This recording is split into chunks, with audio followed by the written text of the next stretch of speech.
South India shopping mall, the wedding mantra, సరికొత్త wedding collection, south India shopping mall. Welcome to I dream trending topic. నేను మీ Rajanirama, public speaker and motivational speaker. ఈరోజు మరొక trending టాపిక్తో మేము ముందుకు వచ్చాను.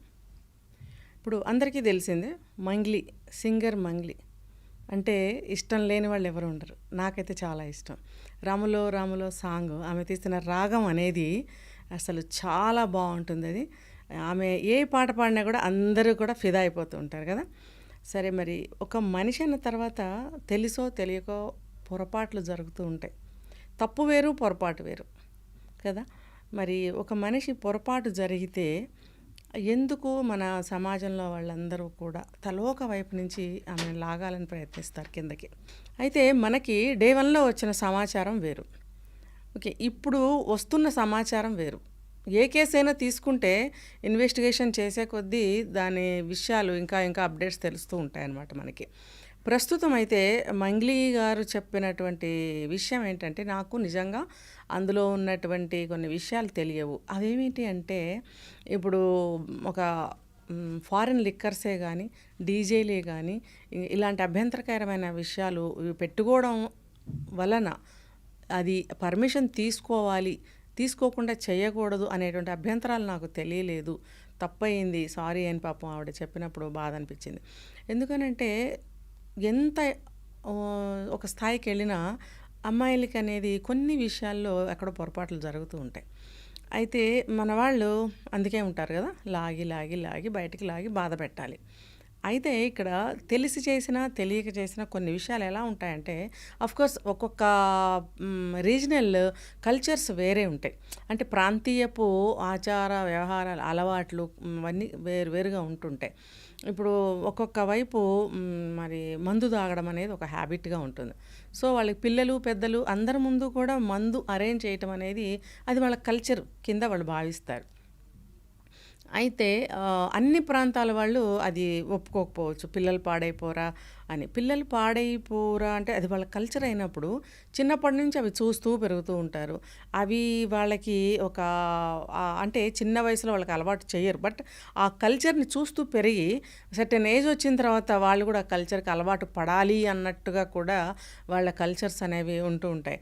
ఏది ఏమైనా కల్చర్ అనుకున్నా కాకపోయినా హెల్త్ వైజ్గా అది అందరికీ కూడా హానికరం అనేది తెలుసుకోవాలి. ఇంకొకటి, పిల్లలకి కల్చర్ ఏదైనా సరే, ఒకటి ఇదని కాదు, ఎటువంటి కల్చర్ అయినా అలవాటు చేయాలి అని అనుకుంటే ఇలాంటివి ముఖ్యంగా చిన్న వయసులో అలవాటు చేయాల్సిన అవసరం లేదు.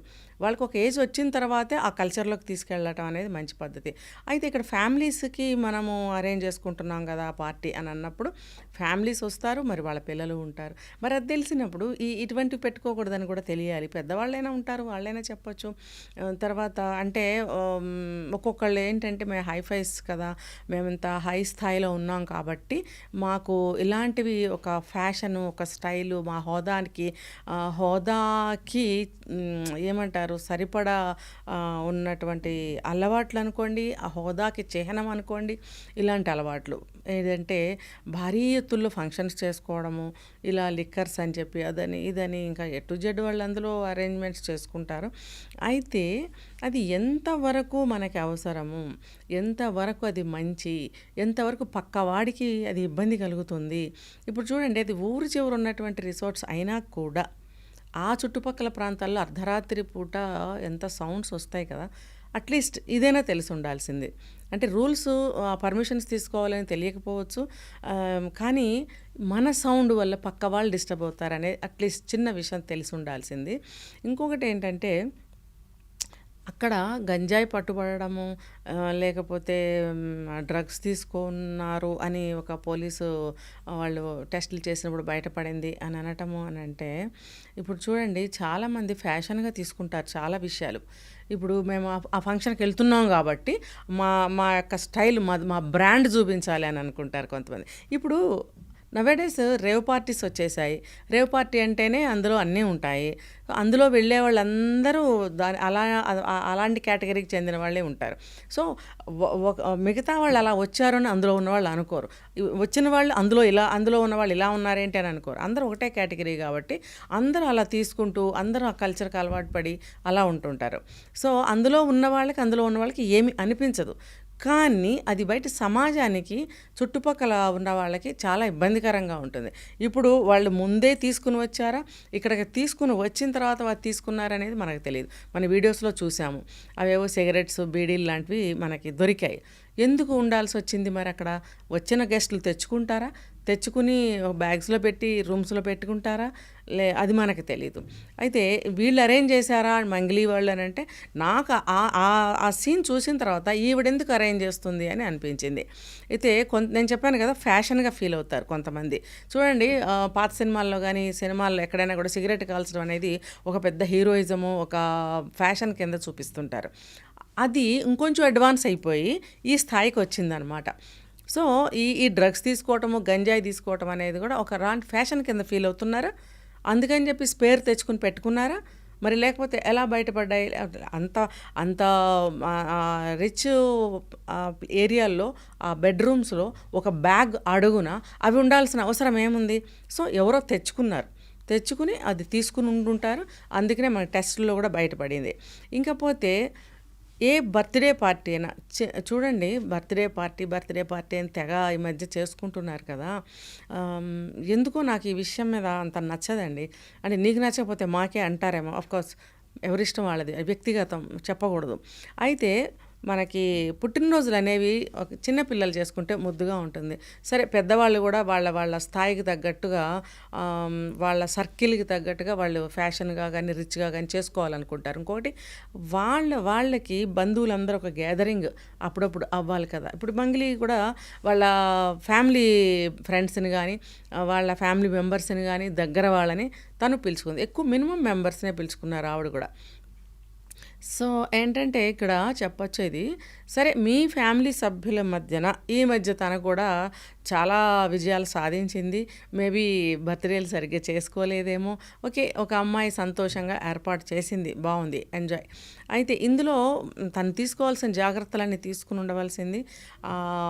తర్వాత ముందుగానే వాళ్ళకి అటువంటి కర్టసీస్ ఉన్నాయో లేదో నాకు తెలీదు. ఇప్పుడు మనం ఒక పెళ్ళికి వెళ్తామండి, కొంతమంది ఏం చెప్తారు, మాకు గిఫ్ట్లు తీసుకోవటం ఇష్టం ఉండదండి, మీరు ఎవరు గిఫ్ట్లు తీసుకురాకండి అని చెప్తారు. తప్పేమీ లేదు అందులో, అందరూ తీసుకెళ్తారు. వాళ్ళకి ఏంటంటే గిఫ్ట్లు తీసుకోవడం అనేది ఇష్టం ఉండకపోవచ్చు, ముందుగానే చెప్తారు లేదా కార్డ్స్లో ప్రింట్ చేయిస్తారు. అలాగే ఇక్కడ కూడా మనకి ఎటువంటి అలవాట్లు ఉన్నా కానీ మనం నైస్గా పిల్లల మధ్యన, ఫ్యామిలీ మెంబర్స్ మధ్యన నేను బర్త్డే సెలబ్రేట్ చేసుకుంటున్నాను, ఇంకోటి అందరూ తనకు దగ్గర వాళ్ళే కాబట్టి చెప్పుకోవచ్చు, మీరు ఇలాంటి గంజాయిలు కానీ ఇలాంటి డ్రగ్స్ కానీ మనం ఇక్కడ వాడొద్దు, మనం ఈ కేవలం బర్త్డే పార్టీకి సంబంధించిన లిక్కర్సో ఇంకా ఉంటాయి కదా వాళ్ళకి, అవి మాత్రమే మనం సెలబ్రేట్ చేసుకుందామని తను దగ్గర వాళ్ళకి చెప్పుకునే అవకాశం ఉంది, చెప్పుకోవచ్చు. కానీ చెప్పాను కదా, వాళ్ళకి కల్చరు, ఒక రిచ్నెస్, అదొక ఫ్యాషను, అదొక స్టైలు, ఈ రకంగా ఇచ్చుకుంటే అసలు చాలా సాటిస్ఫై అవుతారనమాట. ఆ సాటిస్ఫాక్షన్ కోసం ఎన్ని అడ్వాన్స్డ్ స్టెప్స్కి వెళ్తున్నారంటే, ఇప్పుడు సెలబ్రిటీసే కావచ్చు, ఇప్పుడు మామూలుగా యూత్ అందరూ కూడా దానికి అలవాటు పడిపోతున్నారు. ఎందుకు? అది మన కల్చర్ కాదు, మనకి హెల్త్ పాడవుతుంది, తర్వాత అది కొంచెం ఎక్స్పెన్సివ్ అయినా కూడా పెద్దవాళ్ళని చూసి వీళ్ళు కూడా అలవాటు చేసుకుంటున్నారు. అంటే ఇప్పుడు ఇది బయట పడింది కాబట్టి ఈ మనకి సొసైటీకి ఈ పార్టీ వల్ల ఏం మెసేజ్ దొరికింది? ఇప్పుడు నేను మంగ్లీని అసలు తప్పు పట్టడం లేదు, ఓకే వాళ్ళు ఎలా చేసుకోండి, కానీ బయటకు వచ్చింది కాబట్టి మనం అందరం విమర్శిస్తున్నాం, ఇలా మాట్లాడుతున్నాం. తను తగిన జాగ్రత్తలు తీసుకుని వాళ్ళు అక్కడ పార్టీలు చేసుకుంటే సమాజానికి వచ్చిన ఇబ్బంది ఏమీ లేదు. ఇప్పుడు ఎన్నో రకాల పార్టీలు జరుగుతున్నాయి, రేవ్ పార్టీలు జరుగుతున్నాయి, పబ్బులు, అవి ఇవి, దాబాలు, కాదేది అనర్హం అన్నట్టుగా ప్రతి ప్లేస్లోనూ ఈ పార్టీలు అనేవి, సెలబ్రేషన్స్ అనేవి చేసుకుంటున్నారు. చిన్న వాటికి సెలబ్రేషన్ ఓకే, ఒక మనిషి ఉత్సాహంగా, ఎంకరేజ్మెంట్గా, ఇంకా ఉత్సాహంగా ముందుకు వెళ్ళాలి లైఫ్లో అంటే అప్పుడప్పుడు చిన్న సెలబ్రేషన్స్ తప్పదు, కావాలి. కానీ ఒక మంచి, ఒక చెడు, నేను ఒక వీడియోలో చెప్పాను, ఒక మనిషి ఏ పని చేసినా సామాజికంగా కానీ కుటుంబ పరంగా కానీ వ్యక్తిగతంగా కానీ ఇంకా అఫీషియల్గా ఎక్కడైనా ఆఫీసుల్లో అక్కడ వర్క్ చేస్తుంటే కానీ మనం ఏ పని చేసినా వీళ్ళకి డిస్టర్బెన్స్ అవ్వకుండా, వాళ్ళకి చెడు అవ్వకుండా, వాళ్ళని బాధ కలిగించకుండా ఉండటం అనేది మంచి పద్ధతి. అదొక వన్ ఆఫ్ ద రూల్ అనమాట. సో మనం ఎప్పుడైనా సరే ఏ పని చేస్తున్నా సరే ఇవన్నీ ఆలోచించుకుని మనం చేయటం అనేది మంచి పద్ధతి. ఒకవేళ నాకు తెలియక చేశాను అని అన్నా కూడా మనం ఏం చేయాలంటే ఎవరినైనా సంప్రదించాలి. ఇలాంటివి చేసిన వాళ్ళు ఉండుంటారు కదా ముందు, ఏమైనా ఇలాంటి చేయాలనుకుంటున్నాను, ఏమైనా అబ్జెక్షన్స్ ఉంటాయా, ఏమైనా పర్మిషన్స్ తీసుకోవాలా, ఏమన్నా ఇందులో ఏమైనా పొరపాట్లు జరిగే అవకాశాలు ఉన్నాయని అడగచ్చు. అడిగి తెలుసుకుని ఇలాంటివి ముందుకు వెళ్ళాలని చెప్పి నేను ఒక సజెషన్ అనేది ఇవ్వాలనుకున్నాను ఈరోజు ఈ ట్రెండింగ్ టాపిక్ ద్వారా. ఓకే, నమస్తే అండి.